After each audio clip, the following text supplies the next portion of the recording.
Hello, welcome to the Chate Group of Education. This is your English lecture for Prose. आपल्या पुस्तकामध्ये टेक्स्टबुकमध्ये 4 unit आहेत. 4ही युनिटमध्ये काही lessons आहेत, काही पोयम आहेत. आज आपण प्रोजवरती म्हणजे लेसनवरती क्वेश्चन कसे येणार ते बघणार आहोत. क्वेश्चन नंबर 2A आणि 2B हा प्रोजवरती डिपेंड असतो. प्रत्येक क्वेश्चनला 10 मार्क असतात. पॅसेज वरती दिलेला असतो. पॅसेजच्या खाली तुम्हाला काही क्वेश्चनचे आन्सर द्यायचे असतात. First you have to read the given passage, given extract very carefully, and then you have to write the answer of that question very carefully. When we read the question, you have to find out the meaning of that question. You have to find out the answer of that question from the passage. काही आपल्या unit number 1 मध्ये 1.1 आणि 1.3 हे 2 poem आहेत. राहिलेला portion हा आपला प्रोजचा म्हणजे लेसनचा आहे. आज आपण अनसीन प्रोजचे काही क्वेश्चन्स बघणार आहोत. Let's see. Lesson number 1.2 that is an encounter of a special kind. Here one extract is given here. What is mean by extract? Extract means a small part of piece, means a passage. Extract means not a lesson.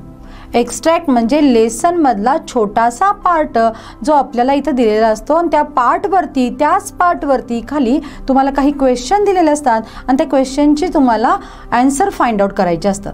I am reading that extract. Just look here. an encounter of a special kind. This is the name of the lesson. My father was a medical professional working for a private company in Raniganj in West Bengal. West Bengal is there. In that West Bengal, the author's father was working. The officers of the company were housed in the individual bungalows inside a large campus. त्या ऑफिसमध्ये काम करणारी लोक तिथे एका कॅम्पसमध्ये राहत होती. The officers club was adjacent to the boundary wall of our garden. तिथंच एक बाउंड्री वॉल होती ज्याला आपण कुंपण म्हणतो, भिंत म्हणतो. अशी एक भिंत होती आणि त्या भिंतीजवळच एक ऑफिसर्स लोकांचं क्लब हाऊस होतं. The compound was luxurious with green grass, colorful flowers and a host of tall and majestic trees.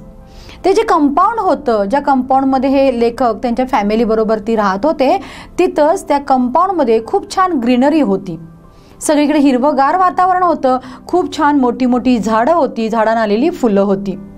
The seasonal vegetables in the kitchen gardens of the households and द magnificent trees constantly attracted squirrels and many species of birds. A group of langurs had ever made their den in an ashwatha tree nearby. They had all become a part and parcel of our existence and the daily life. काय म्हटले बघा. त्या गार्डनमध्ये खूप सारी झाडं होती. त्या झाडावरती लंगूर्स यायचे. त्या झाडावरती काही खारजई असायच्या. तिथे किचन गार्डन सुद्धा होती. अशा प्रकारे खूप छान हिरवीगार अशी तिथे सिनरी होती. Next, small incident on a Saturday afternoon left a profound effect on me and unfolded before my eyes a whole new dimension to the wonders of the God's creation. दुपारची वेळ होती, सॅटरडे होतं आणि त्या दुपारच्या वेळेला जी घटना घडली होती ती घटना आजही लेखकाच्या समोर जशीच्या तशी दिसते. लेखक म्हणतात it was a few days into the Puja vacation. Puja vacation म्हणजे आपल्याकडे कशी दिवाळी असते तसं वेस्ट बेंगॉलला पूजा व्हेकेशन असतात, ज्या वेळेला घरामध्ये पूजा असते. ह्या पूजांचे व्हेकेशन्स होते, काही सुट्टी लागली होती आणि त्यावेळेचा इन्सिडंट आपल्याशी इथं ते शेअर करतायत. Just like for any other child, the holidays provided an opportunity for me to become engrossed in the various magazines and the storybooks published specially for children in the festive season. Generally आपल्याला सुट्टी असली की आपण हातामध्ये magazines घेतो, story books घेतो आणि मुलं आपला वेळ घालवत असतात. फेस्टिवल टाईम होतं, त्यामुळं मुलं सगळी इस्पेशली स्टोरी बुकमध्ये गुंग झाली होती.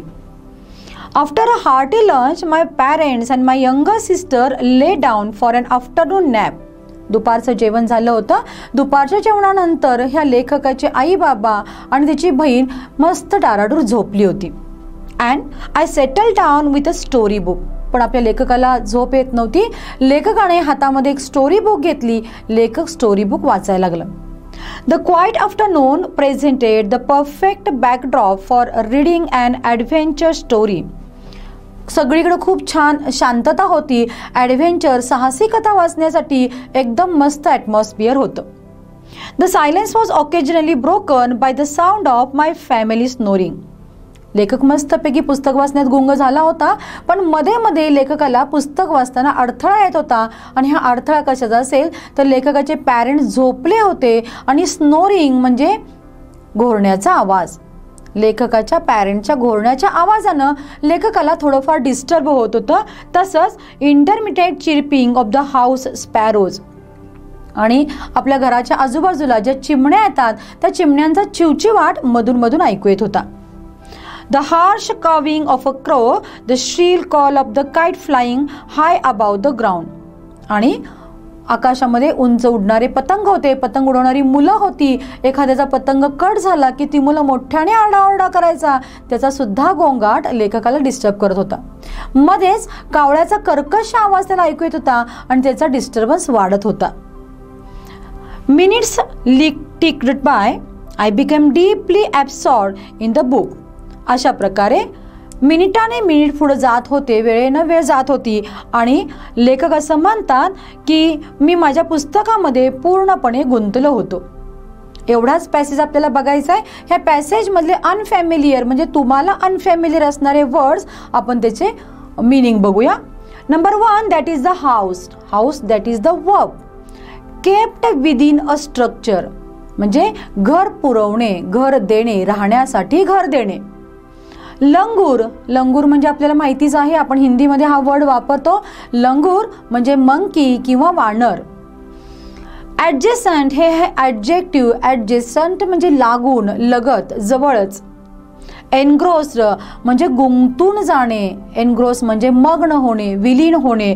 Occupied in, this is the English word. Unfolded. Unfold is the verb. Unfolded that is the V2 verb. V2 second form of the verb. Unfold म्हणजे रिव्हील्ड म्हणजे उलगडणे, ओपन होणे. न्यू डायमेन्शन म्हणजे न्यू फॅक्टर, नवीनच घटना, नवीन इन्सिडंट. हार्टी म्हणजे sufficient and wholesome म्हणजे मनसोक्त, मनाला वाटेल असे. इंटरमिटेंट म्हणजे फ्रिक्वेंटली, मधून मधून. स्नोरिंग द ॲक्शन और sound of the breathing during the sleep. मराठीमध्ये आपण त्याला म्हणतो घोरणे. झोपल्यानंतर जो आपला आवाज येतो त्याला आपण मराठीमध्ये घोरणे म्हणतो, इंग्लिशमध्ये त्याला स्नोरिंग म्हणायचं. श्रील म्हणजे अतिशय कर्कश आवाज. Very high and loud sound voice. आपल्याला याच्यावरती क्वेश्चन विचारले जातात. प्रत्येक question carries 2 marks. A1, A2, A3, A4 and A5. A1 that is a simple factual question carries 2 mark. A2 that is a compound question that carries also 2 mark. A3 that is a complex sentence, it is also carry 2 mark. A4 depend on vocabulary. And A5 that is the personal response question, it also carries 2 mark. Means each question carries 2 mark. Total question carries 10 mark. Let's see question number A1. State whether you agree or disagree with the following statement. Justify your choice with proper reason. पहिला प्रश्न असा आहे, दिलेला sentence ही तुम्ही agree आहात का, otherwise disagree आहात का. ॲग्री असाल तर काय ॲग्री आहात आणि डिसॲग्री असाल तर you have to also tell the reason why you are disagree about that sentence. Sentence number 1. The compound where the writers was living rich in nature's boundary. ज्या ठिकाणी रायटर आपला राहतो, ऑथर राहतो, त्या ठिकाणचं जे कंपाऊंड आहे ते अतिशय हिरवगार आहे असं म्हटलेलं आहे. Is it true? Are you agree with that sentence? Yes, definitely I agree or we agree with that sentence because the compound wall was luxurious with green grass, colorful flowers and host of tall and majestic trees.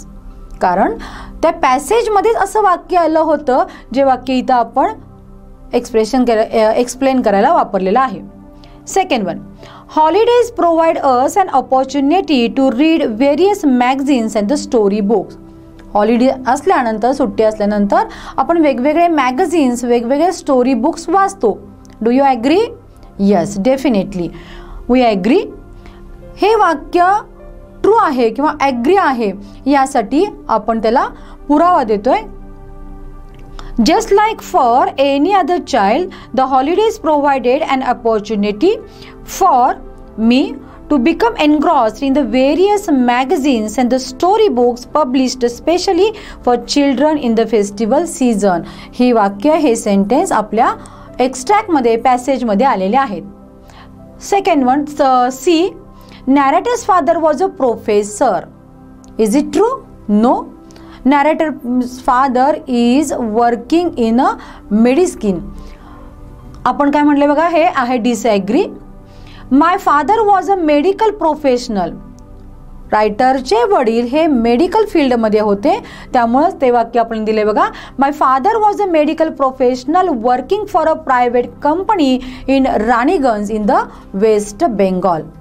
बघा, जे वाक्य आपल्याला दुजोरा देणार आहे ते वाक्य आपण इथं पटकन सांगितलेलं आहे. आणि last one, narrators house was for away from the campus. Campus पासून नॅरेटरचं घर खूप लांब होतं. Is it true? नो. हे वाक्य आपण डिसॲग्री आहे, कारण आपल्या एक्स्ट्रॅक्टमध्ये दिलं होतं our house was in a corner of a campus. 4 प्रश्नांची उत्तरं तुम्ही दिलीत तर तुम्हाला 2 मार्क मिळणार आहेत. पर head 1 and per head half mark. Next one, A2, complex factual question. It is also carried 2 marks. What is the question? Describe the campus where the writer's family lived. Extract मध्ये दिलेलं आहे, ज्या कॅम्पसमध्ये रायटरची family राहत होती त्या कॅम्पसचं वर्णन आपल्याला करायचं आहे. वर्णन असं आहे, narrators house was in a corner of the campus. The compound was luxurious with great grass, colorful flowers, and lots of tall and majestic trees. The seasonal vegetables in the kitchen garden of the household and the magnificent trees constantly attract the squirrel and many species of the birds. A group of langur had even made their den in an ashwatha trees nearby. Ashwatha trees, अश्वत्था म्हणजे वडाचं झाड. Question 2, A2 मधला आपण number 1 बघितला. A2 मध्ये असाही प्रश्न विचारला जातो, कम्प्लीट द फॉलोइंग वेब. तुम्हाला एक वेब दिलेली असते आणि ती वेब तुम्ही with the help of the passage you have to find out the answer and complete that web. What is the question here? How did family relax after lunch. रायटरची family lunch झाल्यानंतर कशी relax झाली. You have to give 2 points in that question. First answer is narrator settle down with a story book. Narrator हा story book घेऊन बसला आणि नॅरेटरचे parents हे थोडेसे दुपारची डुलकी घ्यायला लागलेत. And second one, parents and the sister lay down for an afternoon nap. दुपारची डुलकी त्याला आफ्टरनून नॅप असं म्हणतात. A3 question that is depend on vocabulary. In A3 there is number 1, match the phrases given in a group A with their meaning in group B. A आणि B हे 2 part दिलेले आहेत. A मध्ये तुम्हाला word दिलेले आहेत आणि B मध्ये फ्रेजेसचे मीनिंग दिलेले आहेत. तुम्हाला काय करायचं आहे, फ्रेजेसचे मीनिंग एकमेकाला जोडायचे आहेत किंवा पेअरिंग करायचे आहेत. Number 1, to be a part and the occupied in. Second one, to be engrossed in. Group number B मध्ये नंबर 1 दिलाय, to be completely parcel of, to be an integral part. त्यानंतर A4 that is the grammar question. It is depend on a grammar. It also carries 2 mark. In grammar there will be 2 questions, sub 2 questions. Number 1, the silence was occasionally broken by the sound of my family. Here you have to give an instruction, you have to change the voice of that sentence. The silence was occasionally broken by the sound of my family. पहिल्यांदा ते वाक्य passive voice आहे का active voice आहे ते find out करून घ्यायचं.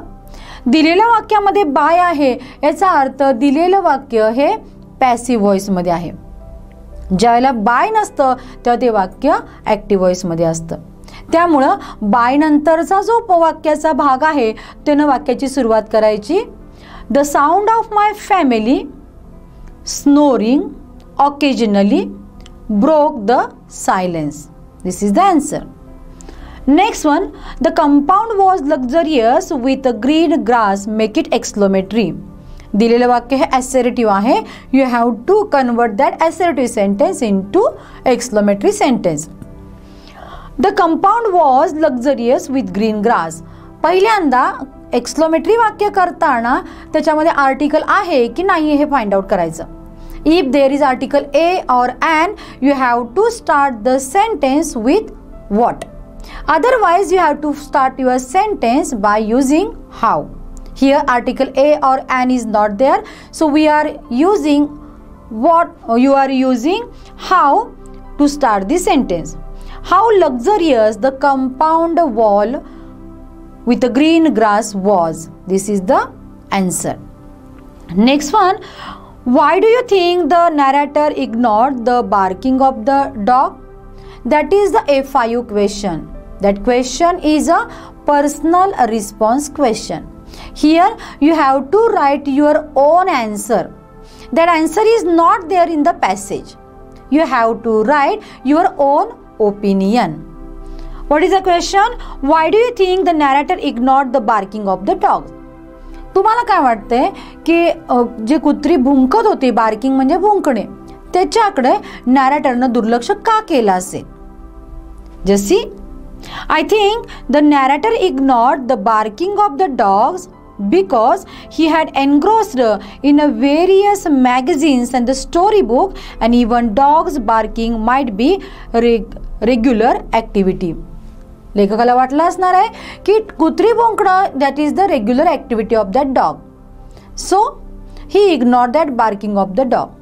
As well as that author was very much engrossed, खूप गुंतला होता. The author was very much ignored in the book, तो खूप गुंतले होते त्याच्या बुकमध्ये. That's why he was ignoring the dog. There is one lesson, his first flight. His first flight ह्या लेसन मधला आपण एक उतारा बघूया आता.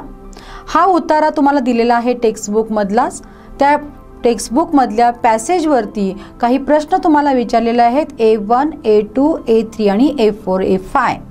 प्रत्येक प्रश्न 2 क्वेश्चन 2 मार्क्स फॉलो करतो आणि आपल्याला ते क्वेश्चन इथं कसे असतात ते बघायचे आहेत. हिज फर्स्ट फ्लाईट ह्या लेसनमध्ये आपल्याला एक छोटासा सीगल दिसतोय जो उडायला खूप घाबरतोय. अशा सीगलला त्याचे पॅरेंट्स उडण्यासाठी कशी प्रवृत्त करतात ते आपण ह्या लेसनमध्ये बघितलेलं आहे. त्यातला पहिलाच पॅराग्राफ आपण बघतोय इथं.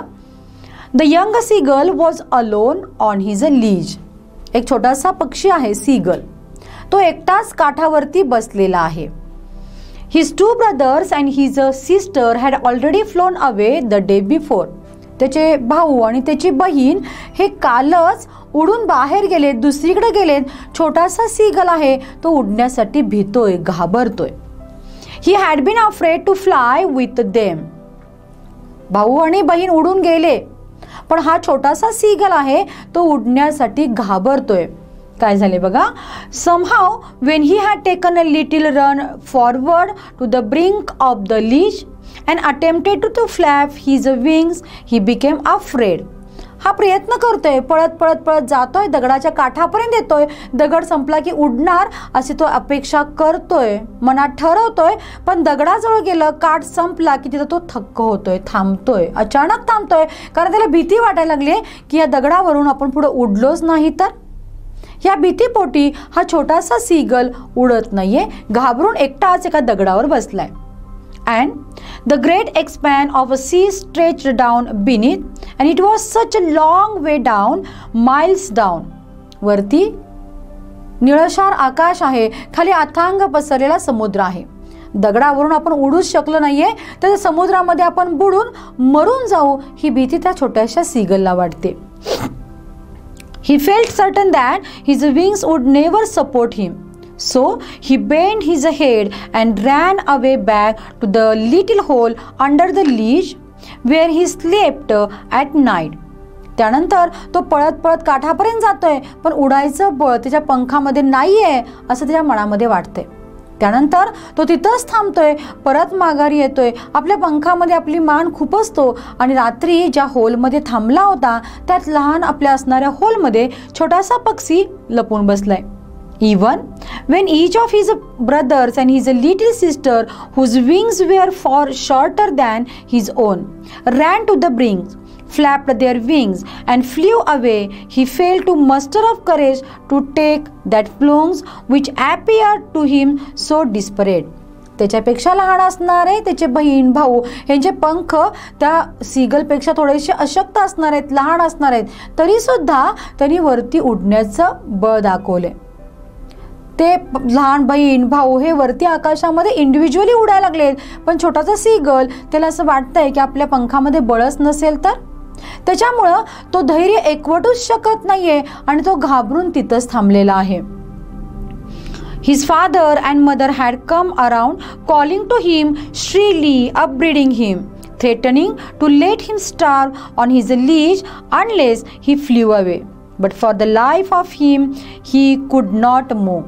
काय झाले बघा, त्याचे वडील, त्याची आई आणि बाबा हे दुसऱ्या ठिकाणी, दुसऱ्या काठावरती गेलेत, मध्ये पाणी आहे आणि आई बाबा त्या छोट्याशा सीगलला उडण्यासाठी प्रवृत्त करतात. पण छोटासा पक्षी उडू शकत नाहीये, खूप एनकरेज केलं तरी सुद्धा तो उडत नाहीये, त्याची मूवमेंट थांबवली. That was 24 hours ago.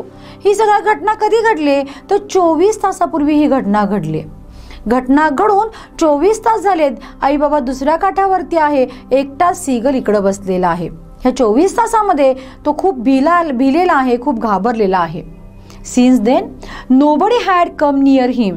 ह्या 24 तासामध्ये आई बाबा बहीण भाऊ कुणीही त्याच्याजवळ आलं नाहीये, उलट ह्यालाच आपल्याकडे उडून येण्यासाठी ते प्रवृत्त करतायत. The day before all day long he had watched his parents flying about him, his brothers and sister. कालच त्यानं बघितलं होतं त्याची आई आणि बाबांनी त्याच्या बहिणींना, त्याच्या भावाला उडण्यासाठी मदत केली होती. Perfecting them in the art of the flight. उडण्याच्या कलेमध्ये त्यांना परफेक्शन दिलं होतं. And now teaching them how to skim the waves and how to dive for fish. लाटांच्या वरती कसं उडायचं, उडणाऱ्या लाटामध्ये कसं फिशला कॅच करायचं, याचं सगळं ट्रेनिंग आई आणि बाबांनी त्याच्या बहिणींना आणि भावाला दिलं होतं. And he had in fact seen his older brother catch his first herring and devour it standing on a rock, while his parents circled around raising a proud cackle. काय सांगितलंय, त्याचा भाऊ हा पाण्यामध्ये जातो, पाण्यामधला मासा पकडतो आणि त्या पाण्यातल्या माशावरती ताव मारतो. आणि हे केल्यानंतर आपलं मूल कसं पोहतंय, आपलं मूल कसं शिकार करतंय हे बघून आई बाबांना खूप प्राऊड फील होतोय आणि ते त्याला प्रोटेक्ट करतायत, त्याच्या भोवतीनं घिरट्या घालतायत आणि मोठ्याने आनंदाने ओरडतायत. And all the morning the whole family had walked about on the big plateau midway down the opposite cliff, taunting him for his cowardice. आणि आई वडील बहीण भाऊ हे सगळेजण पुढच्या प्लॅट्यू, पुढच्या पठारावरती आहेत आणि एका बाजूला हा एकटा सीगल बसलेला आहे.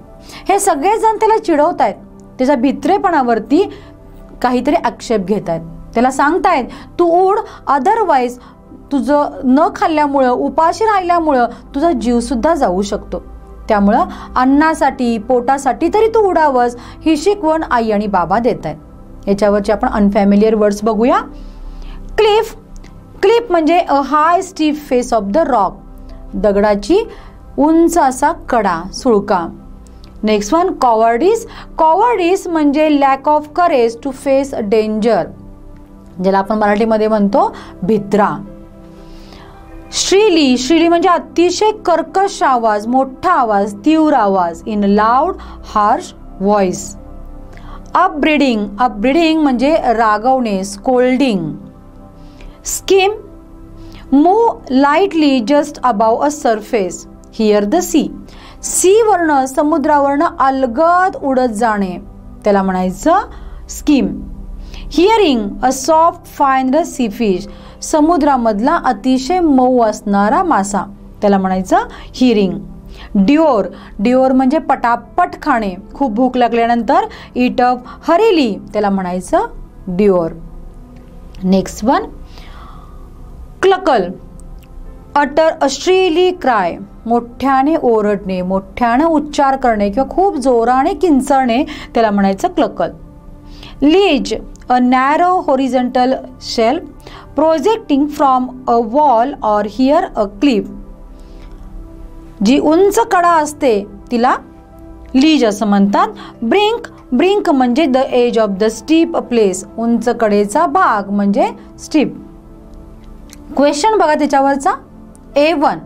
A1 that is the simple factual question carries 2 mark. First question, what is first question? State whether the following statements are true or false. दिलेली वाक्य ट्रू आहेत की फॉल्स आहेत हे फक्त मेन्शन करायचं. एक्झाममध्ये फक्त ट्रू आणि फॉल्स लिहून चालणार नाहीये, त्या ठिकाणी तुम्हाला ते सेंटेन्स मेन्शन करावं लागणार आहे आणि ते सेंटेन्स नंतर तुम्हाला तिथं ट्रू किंवा फॉल असं उत्तर द्यायचं आहे. Number 1. The young seagull was with his family on his leash. The young seagull was with his family on his leash. Young seagull हा आपल्या फॅमिली बरोबर होता. Is it true? No. The family is that side of the leash and that seagull is the other side of the rock. So this sentence is a false sentence. The young seagull was not afraid to fly with his family. Young seagull आपल्या family members बरोबर उडण्याला घाबरला नव्हता. Is it true? No. The young seagull was very much afraid of flying. So given sentence is a false sentence. The young seagull was with his family on his leash. In the morning, the young seagull along with his family had walked about on his big plateau. दुसऱ्या दिवशी young seagull आपल्या family member बरोबर ती त्यांच्या ठिकाणी प्लॅटूला गेला. Is it true? No, it is false. The young seagull was not confident about the ability of his wing. Yes, is it extremely true? Young सीगलला आपल्या पंखावरती अजिबात विश्वास नव्हता, हे वाक्य बरोबर आहे. The young seagull parents guided and improved his sibling in the art of the flying. त्याच्या भित्रेपणावरती यंग सीगलच्या पॅरेंट्सनी त्याला गाईड केलं आणि त्याची फ्लाइंग इम्प्रूव्ह केली. दिलेल्या पॅसेजमध्ये तसं घडलंय का? नाही. हे लेसनच्या शेवटी आहे, पण according to that passage this sentence is a false sentence. Now question number A2. Complete the following web. वेबच्या मध्ये काय विचारले बघा.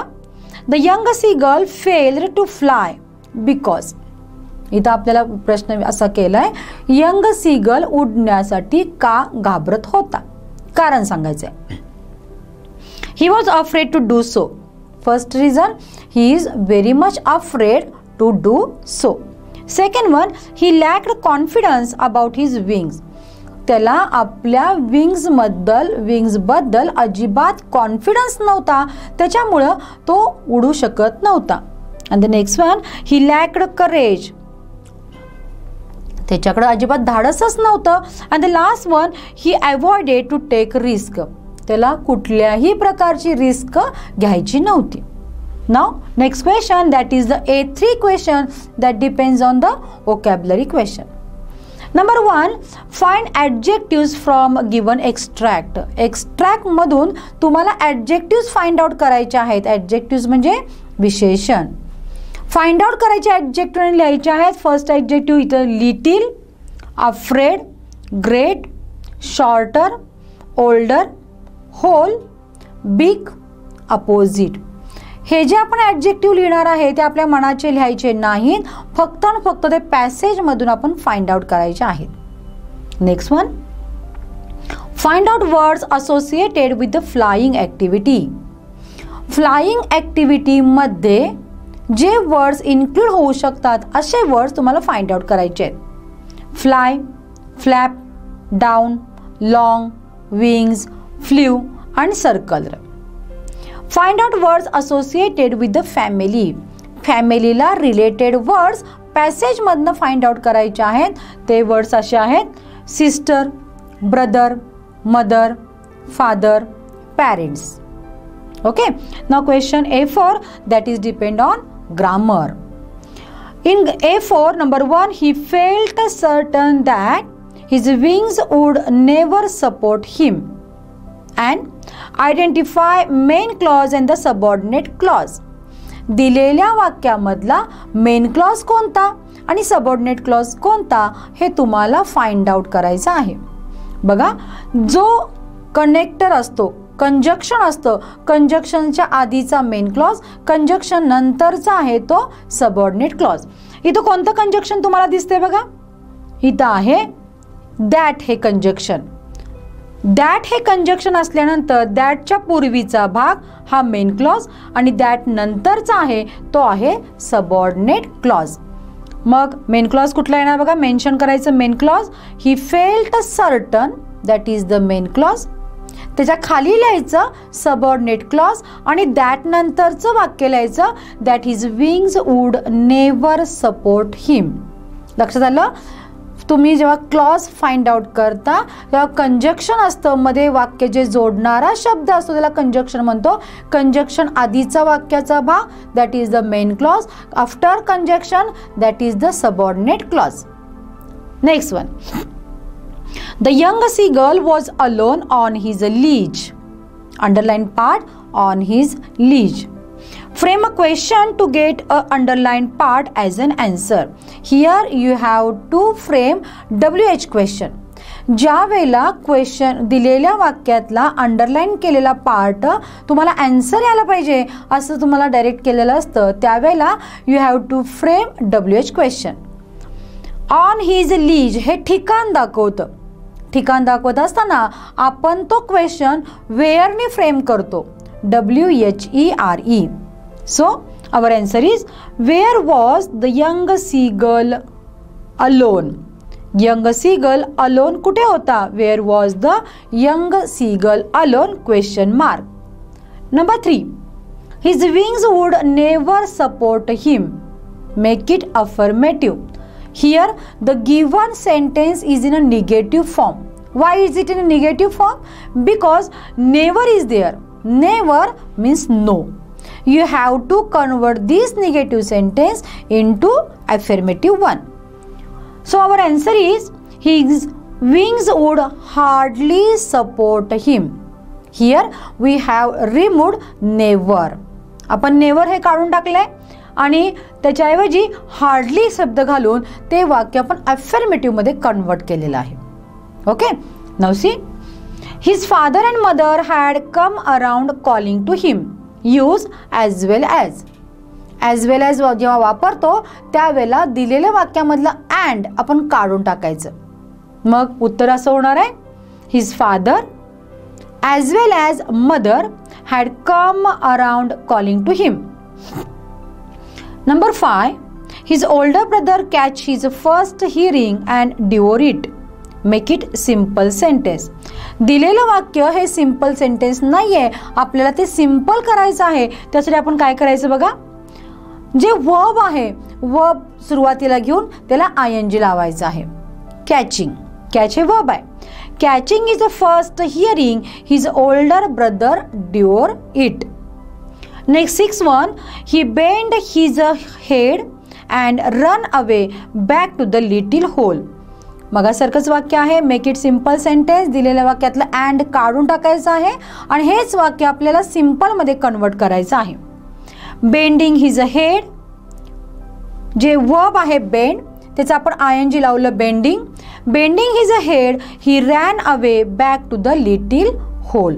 दिलेल्या वाक्यातलं अँड आपण काढून टाकलं आणि ते वाक्य सिम्पलमध्ये कन्वर्ट केलंय. 7th one, his sister had already flown away the day before. Underline the verb and tell the tense. दिलेल्या वाक्यातलं वर्बला अंडरलाईन करायचं आहे आणि ते त्या वाक्यातलं टेन्स तुम्हाला आयडेंटिफाय करायचं आहे. बघा याच्यामध्ये फ्लोन हे आपल्याला वर्ब माहिती आहे, फ्लोन, पण हे फ्लोनच्या आधी हॅड आहे, त्यामुळं had flown that is the verb. Had flown म्हणजे S plus had plus V3 म्हणजे कोणता टेन्स आला? Past perfect tense. टेन्स नाव आहे बघा past perfect tense. Number 8, his little sister's wings were far shorter than his own. You have to change the degree. दिलेलं वाक्य हे कंपॅरेटिव्ह डिग्रीमध्ये आहे, तुम्हाला ते पॉझिटिव्हमध्ये कन्वर्ट करायचं आहे. पॉझिटिव्हमध्ये कन्वर्ट करताना तुम्हाला ॲजचा वापर करणं गरजेचं आहे. His wings were not as short as his little sister. परत सांगते बघा, his wings were not as short as his little sister. पॉझिटिव्हमध्ये ॲजचा वापर तुम्हाला करणं गरजेचं आहे. Next one, that is the last question, personal response question. It also carries 2 marks. What is the question? How would you react if you were at the place of the young seagull? Suppose you are at the place of the seagull. तुम्ही seagull आहात असं imagine करा, त्यावेळेला तुमची reaction काय असेल? Our answer is, when we try something for the first time, we don't have experience, knowledge. जेव्हा आपण एखादी गोष्ट पहिल्यांदाच करत असतो त्यावेळेला त्या संदर्भात आपल्याकडे एक्सपिरियन्स अनुभव नसतो, as well as we have also not knowledge. But we must accept risk, show courage, and then only we develop skill like other brothers and the sister. काय म्हणले बघा, पण आपल्याकडे स्किल नाहीये असं नाहीये. We don't have a knowledge, we don't have a experience. आपण experience नाहीये, नॉलेज नाहीये म्हणून थांबू शकत नाहीये, तर आपण त्यासाठी थोडंसं करेज किंवा रिस्क ॲक्सेप्ट करतो आणि आपण ती रिस्क हातामध्ये घेतो आणि प्रयत्न करायला पाहिजे. Might have made attempt and fly and swim with them. जसं सीगलचे भाऊ आणि बहीण करेज दाखवलं आणि ते उडून गेले, तसंच करेज सीगलनं दाखवायला पाहिजे होतं. सपोज आपण सीगलच्या ठिकाणी असतो तर आपण सुद्धा थोडंसं स्ट्रिक्ट राहिलो असतो, थोडंसं करेज दाखवलं असतं आणि त्याच्या बहीण आणि भावांच्या बरोबर आपण पण उडायचा प्रयत्न केला असता. Okay, thank you.